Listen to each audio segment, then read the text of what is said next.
Part 2, Chapter 14. It is summer. Arun makes his way slowly through the abundant green of Edgehill, as if he were moving cautiously through massed waves of water under which unknown objects lurked.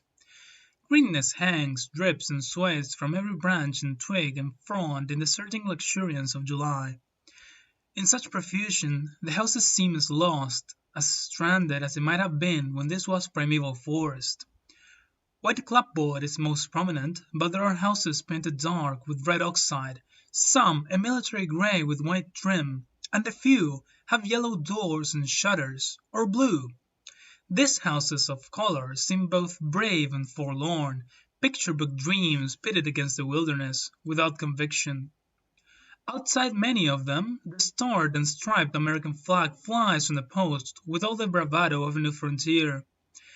In direct contradiction, there are the more domestic signs of habitation that imply settlement by generations. The rubber puddling pools left outdoors by children who have gone in, molded plastic tricycles and steel bicycles, go-karts and skateboards. There is garden furniture and garden statuary, pink plastic flamingos poised beside a bird bath, spotted deer or hatted gnomes crouched amongst the rhododendrons like decoys set out by homesteaders, conveying some message to the threatening hinterlands. Arun keeps his chin lowered, as nervous as someone venturing alone across the border, but his eyes glance from side to side into all the windows. None of them are curtained. Most are very large. He can look in directly at the kitchen sinks, the pots of busily flowering basilisks, the lamps and the dangling glass decorations. There are so many objects, so rarely any people. Only occasionally a woman crosses one of these illuminated rooms, withdraws. There seems to be more happening in the darkened rooms, where the uncertain light of television sets flickers. Here he might see undefined shapes huddled upon a couch, sprawled on the floor, and there is the multicolored life of the screen, jigging and jumping with a mechanical animation that has no natural equivalent. The windows are shut. He cannot hear a sound. Now and then a car turns into the road, very slowly because it is a residential area and there are mountainous speed breakers, then turns into its assigned driveway. A garage door slides up with an obedient, even obsequious murmur, and the car disappears. Where? Arun knows nothing. He peers around him for footprints, for signs, for markers. He studies the mailboxes that line the drive, leaning into each other, for some indication or evidence. He notes which ones have names written upon them, which ones only numbers. If the mail has not been collected, he squints to find the name on the newspapers and the mail order catalogs stuffed into them. Stumbling along, he notes which house has a large clutter of children's toys, spades, buckets, bats, balls, and which have carefully constructed gardens.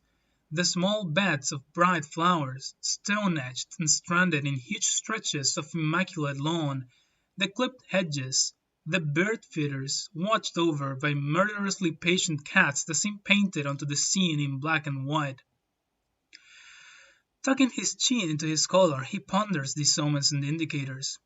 A car drives up suddenly behind him, very close, as if with intention. He climbs hastily onto the grass verge. It passes.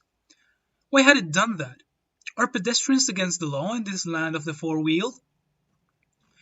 He turns into Bayberry Lane and walks past more trimmed lawns, more swept drives, till the road slopes down to the last house in the lane, on the edge of the woods, below the hill. Here, too, a red and white and blue flag flies upon its pole. Its ropes slack in the summer stillness, and the mailbox holds its measure of junk mail, too voluminous to merit collection. Here, too, the big picture windows are lit and the rooms empty, like stage sets before the play begins.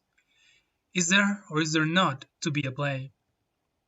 He walks around to the side of the house where a basketball hoop holds its ring over his head in speechless invitation to play. As he slouches past the manicured shrubs, he glances into the kitchen window and sees the aluminum sink, the wall cupboards, the tea towels on the rack.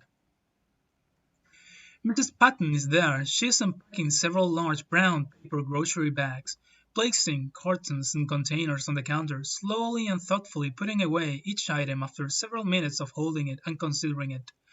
Irene stands watching her purse her lips and occasionally touch her mouth with a plump, freckled hand before she bends to put away the cat food or open the refrigerator and stack frozen cans into its icily illuminated spaces. Now she stops, a can of plum tomatoes in her hand, and does not seem to know what to do next. She is frozen, with a stricken look upon her face, like an actress who has forgotten her lines, although at the very heart of this domestic scene, she seems lost. Aaron climbs the stairs to the door, pats it with the flat of his hand, pushes it open, and apologetically lets himself in.